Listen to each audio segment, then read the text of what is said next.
what I've done next is I've drilled holes in the centre of the previous two holes, which will basically make the slots in the sides join up and become one long slot. So I've then run an 18mm drill through them, and that does something like that. The centre hole, that one, I've not drilled all the way through, I've only drilled it part way so that it thins the metal between the three holes. Then put the 18mm drill through on the outer two, and you can see it just pierces through. With a chisel and chisel I'll be able to knock that little piece out there. Then I'll be able to put a file right through from one side, from this slot through to the other slot, and it'll make the filing out of the holes much easier. Yeah, so it's getting there.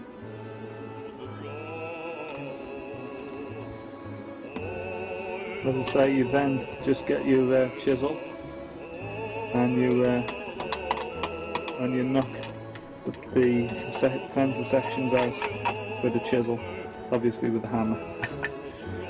Around there, knock it there, yeah. See, it's so thin, you can actually just do it like that with a chisel.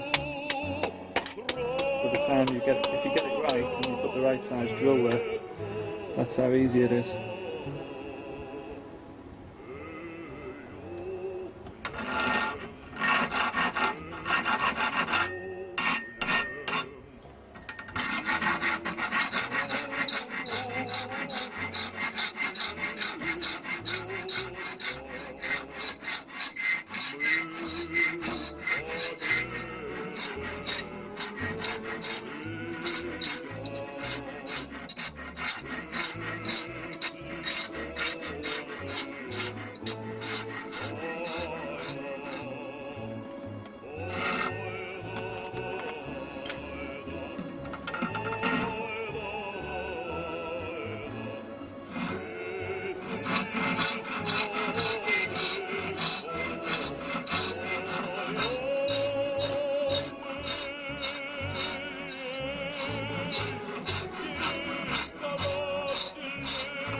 Well, here's the stock that I started making. Now I bonded it together, and you can see basically that's how the metal was sitting it. I've planed it down a bit, but it's got a lot more work to have done on it. But to be honest with you, I realised when I got to this point that I've made a mistake and I've taken too much wood out of the inside of the grip. So this stock is basically scrap. It's of no use to me. The only thing I am going to use it as is a template, so I can work out how to make the better one. It's just been a trial basically making this, but it only cost me about £4.50, something like that, for the whole piece of wood, and a bit of well, a few hours cutting it into a rough shape. Yeah, it's only when I really got to here I realised I'd taken too much wood out. By the time I shaped it all down with a spoke shave, there'll be no wood left. You'll just see the motor sat there. So that was no use. I plugged the two sides of it together with hardwood 9mm dowels, which go right through it, and it's all bonded together. Well, I'll do exactly the same sort of thing when I make another one, but next time I will get it correct, won't make any mistakes. I'll just get the gearbox from the other room, just one moment. On telly. Oh, look at that. There's my cat, and there's my favourite film, Well, I have some boys at the door. Just happens to be on TV while I'm making this.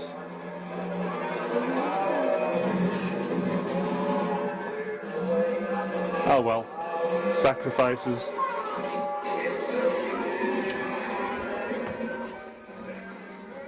Anyway, back to my bedroom. Right, this is the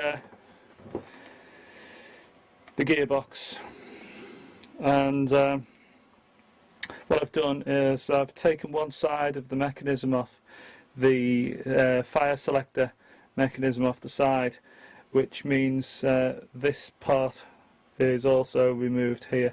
In time, what I'm going to do is I'm going to modify this, I think, and put some sort of fire selector on the side of the gun from this side, so that it doesn't have to be extended right round to the other side of it. Yeah, you can see if I slide this in there,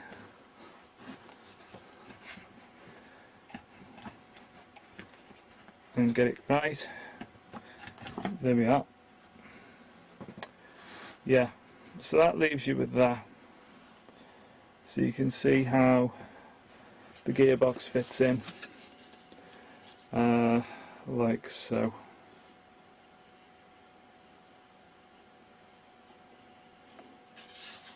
The trigger mechanism coming out the bottom will probably have to be modified so that the trigger's longer, so that it looks more like the real one, just there.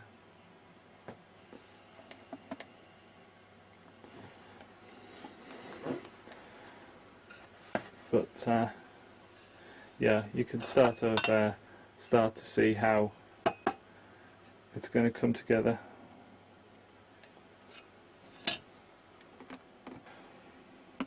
If you look at this website, eband.com,